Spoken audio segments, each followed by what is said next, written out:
Seigneur, tu as pitié de tous les hommes et tu n'as de répulsion envers aucune de tes œuvres. Tu fermes les yeux sur leurs péchés pour qu'ils se convertissent et tu leur pardonnes, car tu es le Seigneur notre Dieu. Aujourd'hui, célébration des cendres, il y aura l'imposition des cendres dans les églises.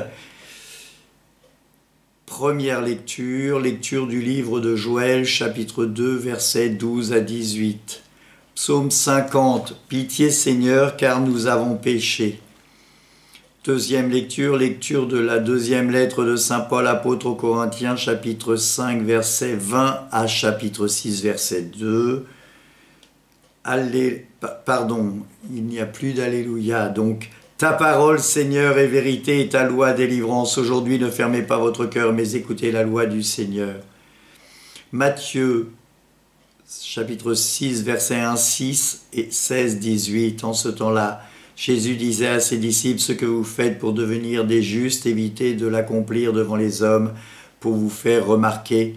Sinon, il n'y a pas de récompense pour vous auprès de votre Père qui est aux cieux. » Ainsi, quand tu fais l'aumône, ne fais pas sonner la trompette devant toi comme les hypocrites qui se donnent en spectacle dans les synagogues et dans les rues, pour obtenir la gloire qui vient des hommes. Amen, amen, je vous le déclare, ceux-là ont reçu leur récompense. Mais toi, quand tu fais l'aumône, que ta main gauche ignore ce que fait ta main droite, afin que ton aumône reste dans le secret. Ton Père qui voit dans le secret te le rendra. Et quand vous priez, ne soyez pas comme les hypocrites, ils aiment se tenir debout dans les synagogues et au carrefour, pour bien leur montrer aux hommes quand ils prient. Amen, amen, je vous le déclare, ceux-là ont reçu leur récompense. Mais toi, quand tu pries, retire-toi dans ta pièce la plus retirée, ferme la porte et prie ton Père qui est présent dans le secret. Ton Père qui voit dans le secret te le rendra. Et quand vous jeûnez, ne prenez pas un air abattu. Comme les hypocrites, ils prennent une mine défaite pour bien montrer aux hommes qu'ils jeûnent. Amen, amen, je vous le déclare, ceux-là ont reçu leur récompense. Mais toi, quand tu jeûnes, parfume-toi la tête, lave-toi le visage, ainsi ton jeûne sera connu des hommes, sera pas connu des hommes, mais seulement de ton Père qui est présent dans le secret. Ton Père qui voit dans le secret te le rendra. Acclamons la parole de Dieu, louange à toi, Seigneur Jésus.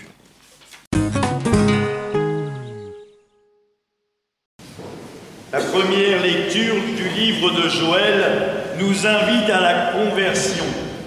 Une conversion de cœur, non pas en apparence, non pas pour faire voir aux autres des choses, mais pour bien, dans mon corps, dans mon cœur, entrer en relation avec Dieu.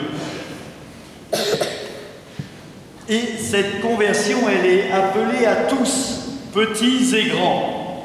C'est pour ça que lorsque nous allons appliquer les cendres, les petits comme les grands vont pouvoir les recevoir. Ceux qui ont fait leur baptême ou ceux qui ne l'ont pas fait, ceux qui ont fait leur première communion ou pas. L'humilité est offerte à tous. Nous sommes dans ce temps de carême, nous venons d'y rentrer depuis ce matin. Le carême, c'est un temps de conversion. Je dois brûler mes péchés, je dois brûler mes défauts comme je viens de le faire avec les rameaux de l'année dernière, pour pouvoir avoir un cœur pur, ou en tout cas essayer d'avoir le cœur le plus pur possible. Le temps de carême, c'est un temps qui me guide vers Dieu. J'entre en relation avec Dieu. Et je ne peux pas rentrer en relation avec Dieu si je ne purifie pas mon cœur, si je ne fais pas l'effort d'aller vers lui. Et c'est ce que nous faisons aujourd'hui en venant recevoir les cendres, en venant recevoir ce signe de pénitence. Dans la Bible, eh bien, vous voyez à plusieurs reprises le signe des cendres qui nous est marqué. Le peuple de Ninive, qui apprend que par Jonas, encore 40 jours et Ninive sera détruit, eh bien le roi décide que tout le monde se convertit. Et on s'assoit dans la cendre, on met des sacs de toile sur les épaules et on se met de la cendre sur nous.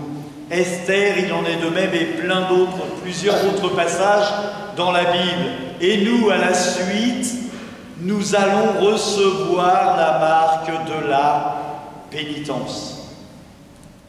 Une marque de réconciliation. Les lectures qui nous sont proposées, et particulièrement l'Évangile, nous invitent à 3 piliers: le jeûne, la prière et l'aumône. Un jeûne alimentaire pour bien ressentir à la suite du Christ, eh bien, ce qu'il a pu vivre. Attention, ce jeûne n'est pas prévu pour les enfants qui grandissent, qui sont en croissance, n'est pas prévu pour les malades, encore moins pour les femmes enceintes, et pas pour les personnes âgées. Mais néanmoins, on peut trouver un jeûne qui nous convient. Par exemple, pour les enfants, eh bien, on peut faire un jeûne de bonbons. On peut faire un jeûne de chocolat. On peut faire un jeûne qui nous permet de ressentir quelque part dans notre vie le manque. Afin de se mettre... C'est pas le manque pour le manque, c'est le manque pour pouvoir se mettre à la suite du Christ. Lui qui, pendant 40 jours, a vécu dans le désert sans manger ni boire, eh bien, je me mets à la suite du Christ pour ressentir avec lui ce manque.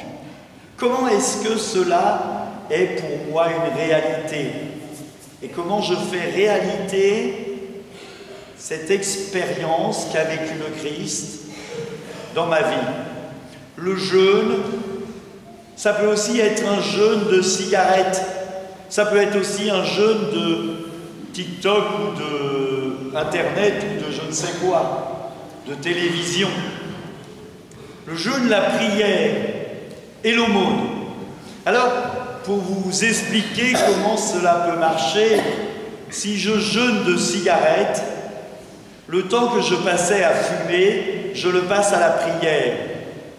Et l'argent que j'économise, je le donne en aumône à une association.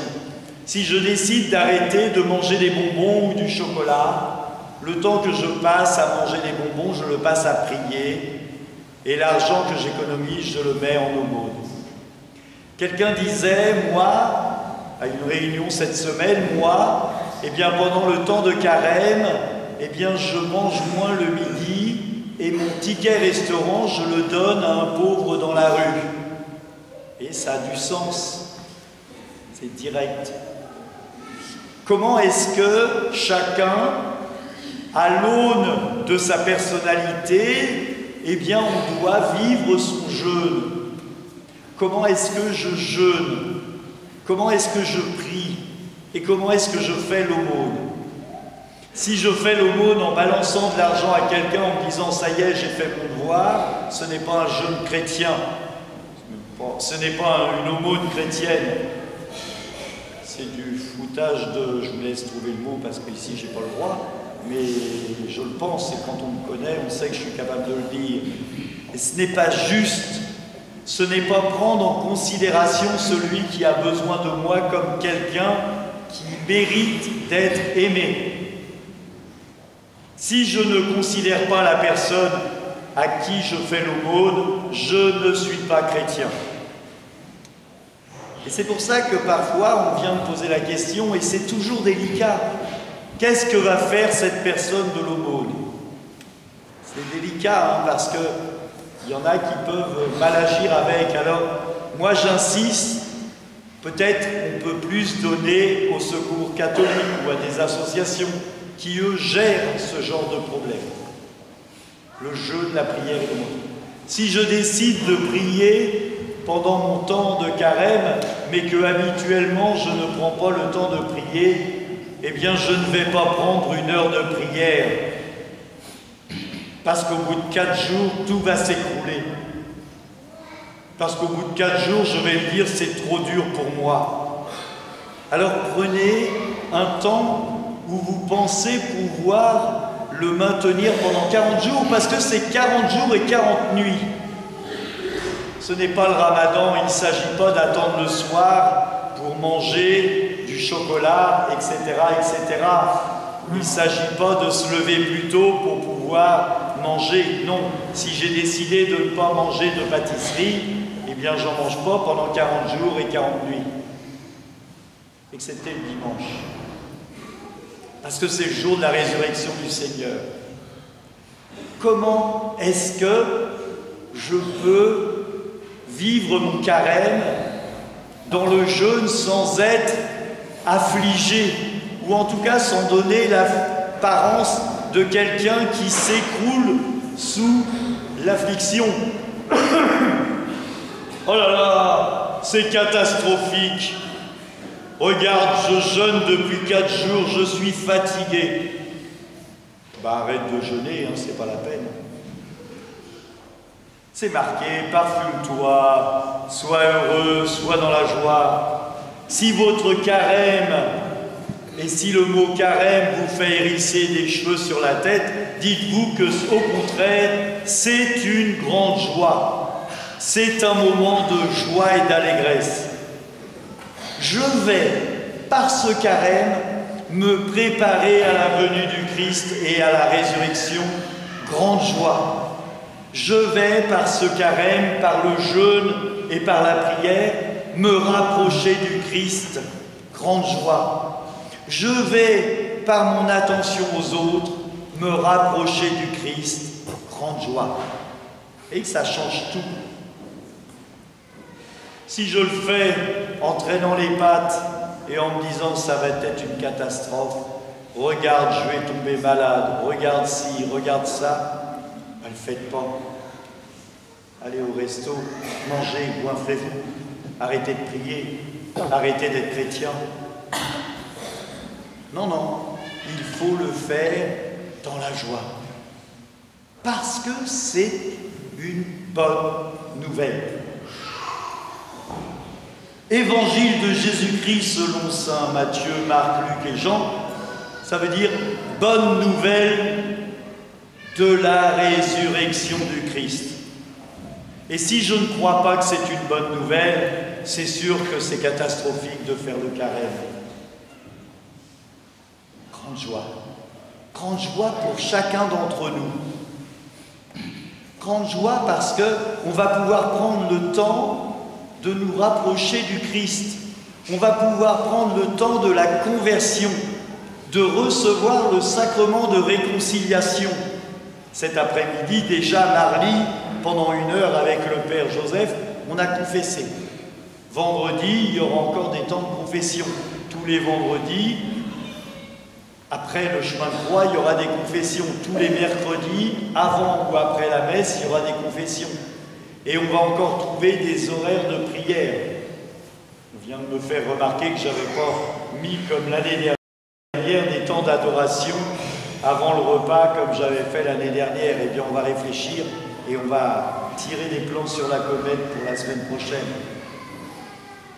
Peut-être que nous sommes invités à imaginer et à inventer quelque chose pour nous, pour chacun d'entre nous. Alors, c'est vrai que ce serait plus simple. On demande au curé, qu'est-ce que j'ai le droit de manger, qu'est-ce que j'ai pas le droit de faire? Combien de temps je dois prier et combien je vais donner à l'aumône? Et c'est pas juste. Parce que du coup, ce sera un commandement. Un commandement qui demanderait l'obéissance. Mais là, c'est un commandement d'amour qui vous oblige à aimer et à regarder comment votre cœur peut agir. Alors c'est plus compliqué. Il y a quand même des bases. Le mercredi, je l'ai marqué, eh bien on essaye de faire un jeûne strict. Dommage pour la Saint-Valentin, mais c'est comme ça. Le vendredi saint, on essaiera de faire aussi un jeûne strict. Les vendredis de carême, eh bien on ne mangera pas de viande parce que c'est le jour de la mort du Christ. Le dimanche, on pourra manger puisque c'est le jour de la résurrection du Christ. Les autres jours, eh bien je peux limiter ma bolée alimentaire. Au lieu de prendre un gros steak, je prendrai un petit steak.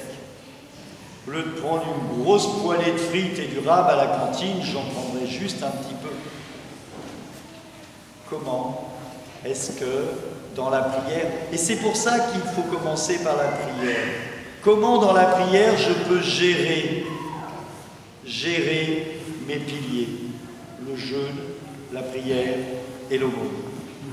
Que ce temps de carême soit pour chacun d'entre nous un temps de joie, de partage, d'attention, de prière.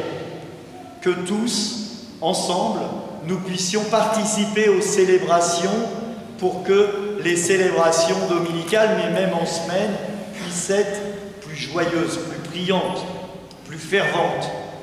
Comment est-ce que je peux prendre ma place dans l'Église? Comment est-ce que me rapprocher du Christ, me rapprocher de celui qui m'aime, de celui qui me sauve, peut faire que je sois dans la joie, l'espérance et la charité. Que le Seigneur nous accompagne dans ce temps de carême, qu'il soit pour nous celui qui nous aime et que nous soyons pour lui ceux qui accueillons son amour. Amen. Pendant la pause des cendres, eh bien, on dira « Convertissez-vous et croyez à l'Évangile. Dans ta bonté, Dieu souverain, répands sur ceux qui s'inclinent devant toi un esprit de contrition, afin que ta miséricorde leur obtienne la récompense promise à ceux qui font pénitence par le Christ notre Seigneur. Amen. Que Dieu Tout-Puissant vous bénisse tous. Bon carême à tous. Père, Fils et Saint-Esprit. Amen. Allez dans la paix du Christ. Nous rendons grâce à Dieu.